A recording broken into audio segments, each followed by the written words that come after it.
Morning children. Now today we begin with the next subtopic in the lesson electricity, and that is Ohm's law.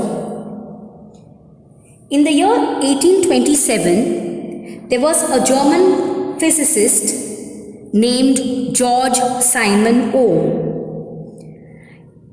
Now what he did was he conducted a number of experiments and he put forth a law which was called Ohm's law.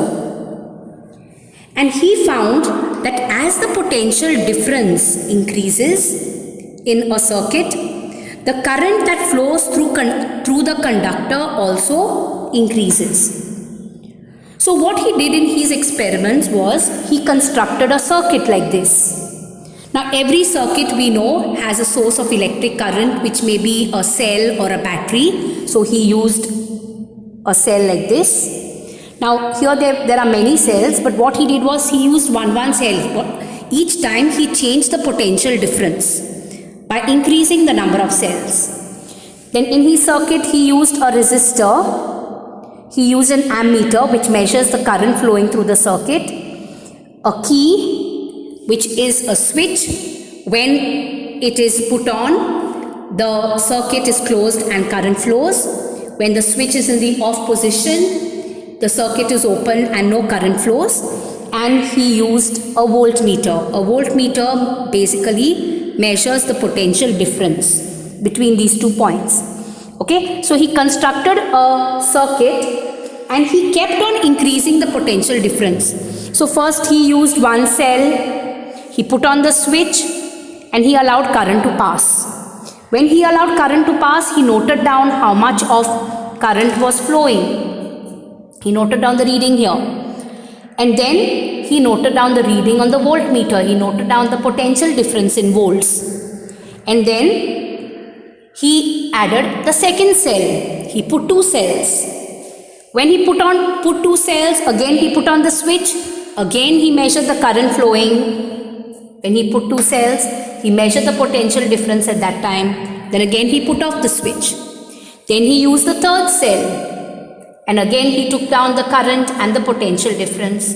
And then he added the 4th cell.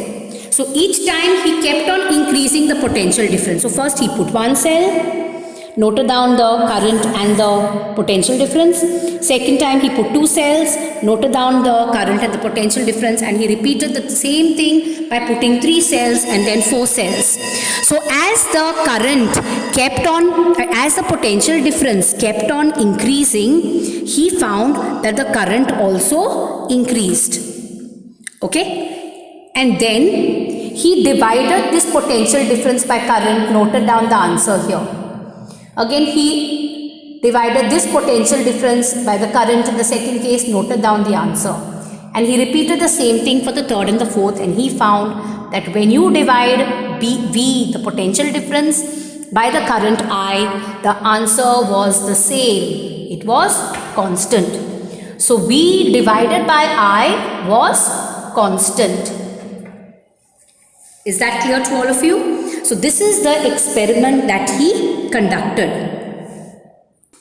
Okay, so he found that when the potential difference is divided by the current, this answer is constant.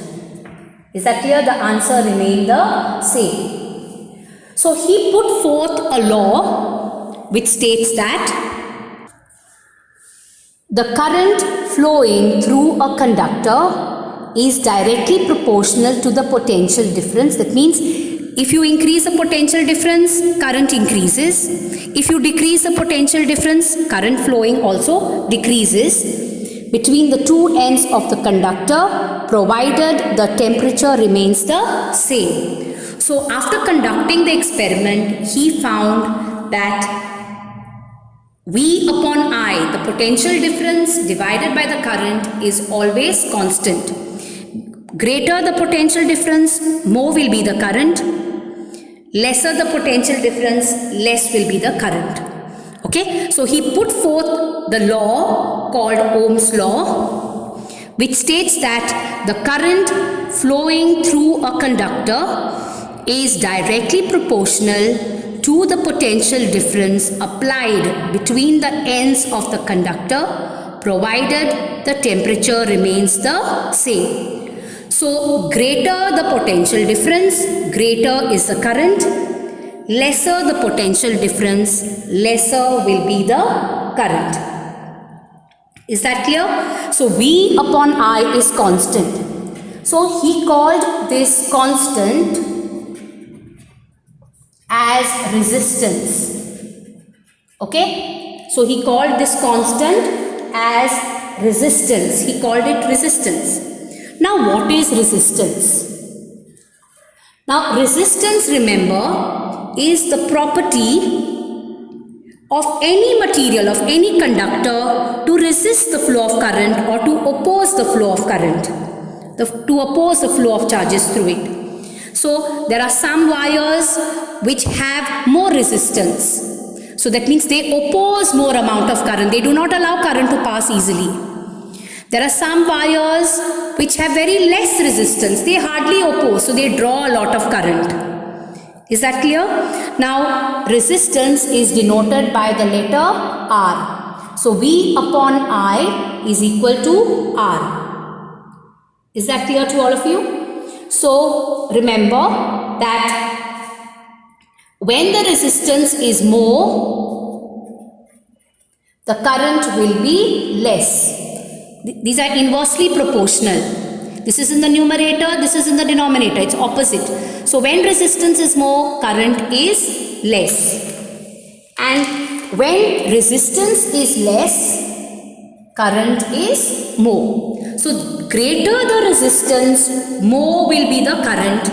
Lesser the resistance, more will be the current.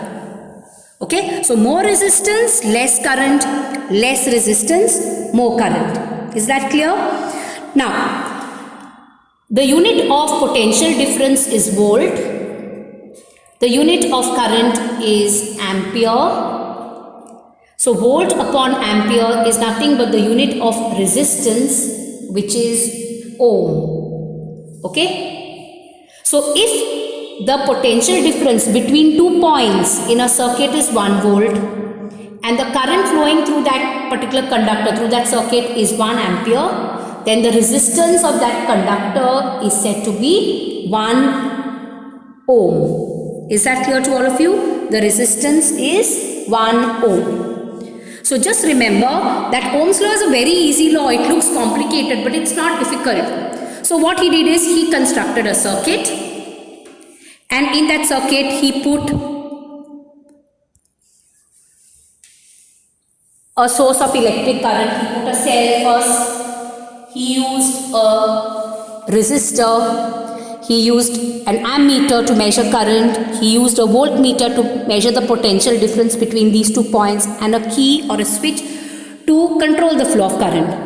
So first in his experiment he put one cell, he noted down the current flowing and he noted down the potential difference. Then he put the second cell, he noted down the current and the potential difference. He used the third and the fourth same way. And when he divided the potential difference by the current in each case, he found that all the answers were the same. And he realized that as you increase the potential difference, the current also increases. As you decrease the potential difference, current also decreases. And then he also plotted a graph. Now in his graph, he plotted current along the x-axis, which was in amperes, and he plotted potential difference along the y-axis, which was in volt, and then he got like this straight line. So this is one material, this is another material. Okay, so when you divide this potential difference by current, when you divide the potential difference by current, this A here stands for amperes. When you divide potential difference by current, you get a constant value. That constant value is nothing but R. So remember, R is in the numerator, I is in the denominator. More resistance, less current. Less resistance, more current. Resistance is the property of a material to resist or to oppose the flow of charges. It doesn't allow the charges to flow. The unit of resistance is ohm. The Greek symbol is like this, ohm. Okay, so V upon I is equal to R. When the potential difference is 1 volt and the current is 1 ampere, the resistance becomes 1 ohm. Now let us just look at this graph. Now here there are two different materials.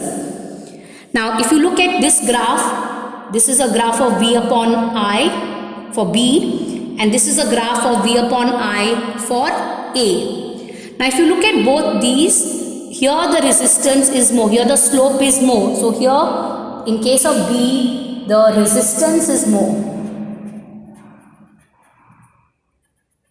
Okay, when the resistance is more, the current flowing is less. So in this case, the current flowing was less because the resistance is more. And we have seen last time that in series, the current flowing is less. So normally in series, current is less and resistance is more. Is that clear? Now, if you look at this particular graph, here V upon I is less, so resistance is less. So when resistance is less, current flowing is more. And when resistors are connected in parallel, we have seen that current flowing is more. So sometimes for exam, they may give you a graph like this of V upon I and two lines. They ask you which of these are connected in series, in which case is there parallel connection. So remember, when the resistance is more, current is less. Okay? When the resistance is less, current is more. In series, current is less. In parallel, current flowing is more. Is that clear? Also, we have studied in the lower classes about conductors and insulators. Conductors are materials which allow a lot of current to pass through them. They draw a lot of current. So when current is more, this one becomes a conductor. This one, current drawn is less. So this one will be an insulator, or rather something with lower resistance, so a resistor. Have you followed? So just remember that V divided by I is constant. The value is the same. That constant is called resistance. Coming back to this. When resistance is more, current is less. When resistance is less, current is more. So resistance is the property of a material to oppose the flow of electric charge. If a wire has more resistance, that means it will draw less current. If a wire has less resistance, it will draw more amount of current. Okay, so remember that a conductor is nothing but a metal wire. Now this metal wire basically is made up of atoms.